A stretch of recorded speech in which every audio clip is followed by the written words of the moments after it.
Hey, what's up? I ran out of storage space on my internal storage, but I've moved over to my memory card because thank God that this phone came with it. Well, it didn't come with it, but it was handed to me down by somebody who had already installed one. So I made that discovery just the other day. Anyway, leave me alone to burp. I was explaining in my previous part how it is that the road infrastructure entering into Alex is strange because, and it's like a makeshift sort of kind of building a bridge so people can be helped to walk into a suburb, not a suburb, but a township or a residential area that was not planned by the government to be, was not planned, neither approved by the government to be there, but hey, it's there. So they just built like a little bit of a bridge. That's how people enter into Alex, right? Yeah, that is that situation. Please go gauge your bearings from the previous part because I had to sit around changing settings in my phone. Now I've lost my bearings, but hopefully we will find them again. Thank God for this light because it meant I could speak my mind all throughout the power cut because it's almost over. Well, I think it's almost over because it's about to be 8 p.m. If it's not almost over, I guess we spoke too soon. This might just be a 4-hour rando because that's what this country does.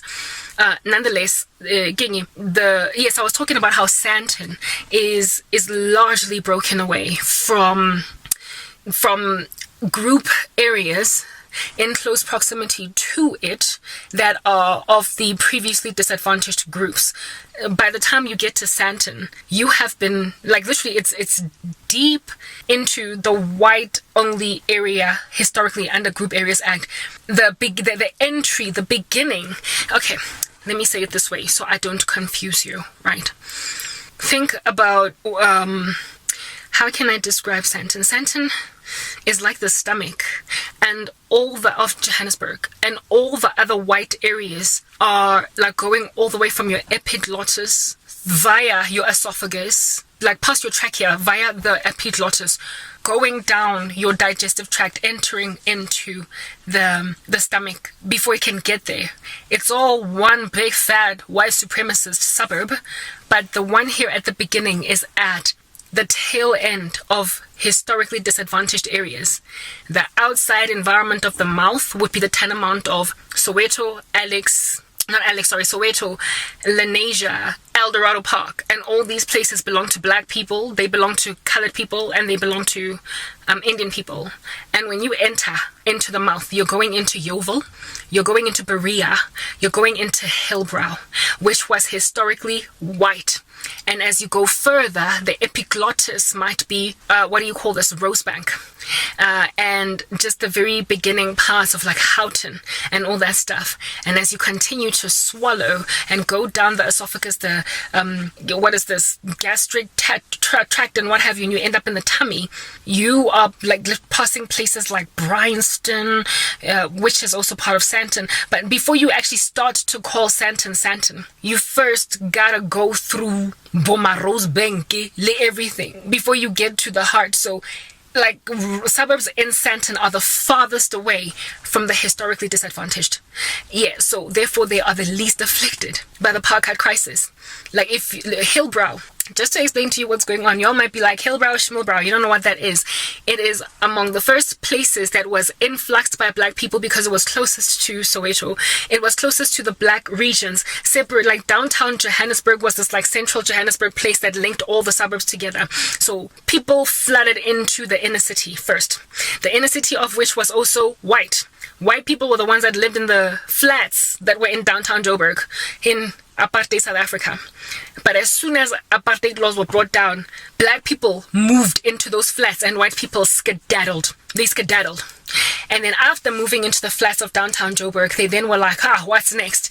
And they moved. It was like an invasion. It was almost like black people were gangrene and white people were like, unless I flee from here, I'm going to find myself getting amputated, right? The beginning of the New South Africa did this to the country. It gutted white people out from the central CBD, from Joburg CBD. It gutted them out from the periphery of the Joburg CBD, Hillbrow, Parktown,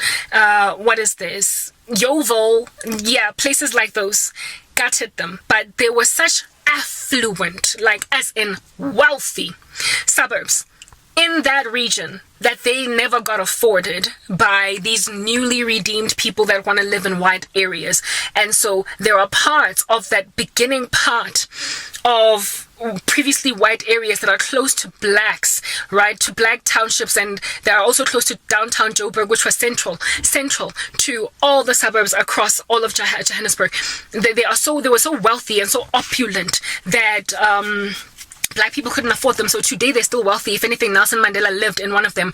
An environmental joint called Houghton, where there are mansions that have got like entire tennis courts and like swimming pools the size of my mom's entire yard. Yeah, so those were regions that, albeit them being super duper close to Yeovil, super duper close to Berea and Yeovil, Berea and Parktown and all these places, black people and other groups never quite quickly flooded into them because they couldn't afford them. They were literally mansions, so they couldn't afford them. And like I said, our previous president, Nelson Mandela, lived in Houghton.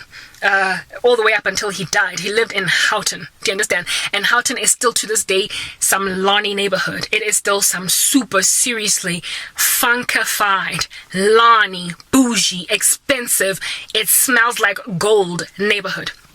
Right? But it is at the very beginning, and the only reason it did not get reverse gentrified was because of how expensive it just was, and it still is, right? To this day, Killarney, such areas as those, still to this day are Larney, like Killarney. They're still very, very, very expensive. Many homes as well in Parktown, Norwood, going into that place are also still left largely ungentrified because, like I said, expensive. They just got super duper like hard to live in by people who are only just now starting to gain economic freedom, so they remained largely white, and they still are to this day. But as you continue upward there, that's when then you finally find yourself in Sandton, the north of Johannesburg, the far north.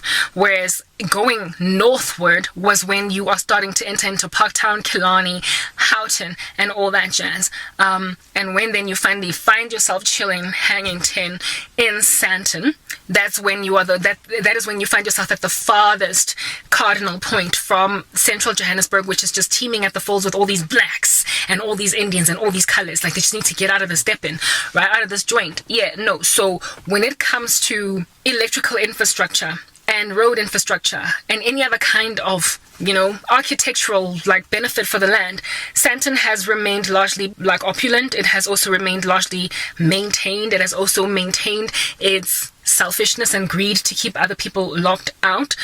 And in so maintaining that, they today still remain largely the most untouched portion anyway of Gauteng. I'm just speaking about my state alone. I'm speaking about my Gauteng province alone. I told you that a province is a tantamount of a state. I am just talking about Gauteng on its own, which is the economic hub, frankly, of all of South Africa. It is the most thriving economy. Our Gauteng, our East State, is the most economically opulent in all of South Africa, followed closely by, I believe, Cape Town, and then KZN, where there are main cities in this country. So given the situational position of Sandton households, residential properties, they have yet to be too badly afflicted by the power cut crisis in this country, because it has been getting upgraded and maintained very selfishly so by the elite of the country, who are also historically disadvantaged and previously oppressed people, but who made so much money that they could afford, for instance, to move into Houghton. Who in the world cuts off Nelson Mandela's power supply? Houghton. He's not going to get that issue. So homes of the wealthy are lit because they also belong to previously disadvantaged black people that made enough money to move into them. So this is a travesty, because the historically oppressed people are now today lending the country over to more oppression and more biases that dwell in the hearts of residents on the ground, because they are not rightly or evenly or equally distributing infrastructural maintenance and development funds to every city based on race. It's literally all based on race. There are still more serving and maintaining and upgrading on Lenasia than they are on Eldorado Park, and similarly to downward spiral on Soweto. they are still hooking up better infrastructure in previously white areas than they are in previously black, Indian, colored areas. And for those reasons, they are creating a deep hostility in citizens on the ground just based on where it is that they have decided to put their buttocks down. And they know the historical undertones if they're older than a certain age. And so there is hostility brewing inside white people that came out of apartheid, that are living in Roodepoort, that are living in Jeppiestown, that are living in parts of Johannesburg that had to feed their infrastructure into these previously disadvantaged areas. And so it's like bringing up sour memories. It's like, oh, so you left us alone after apartheid to suffer with these blacks, and now you don't care to like correct the situation over here. It's bringing up racism again, and that is the reason why South Africa is starting to become racist again. Next part.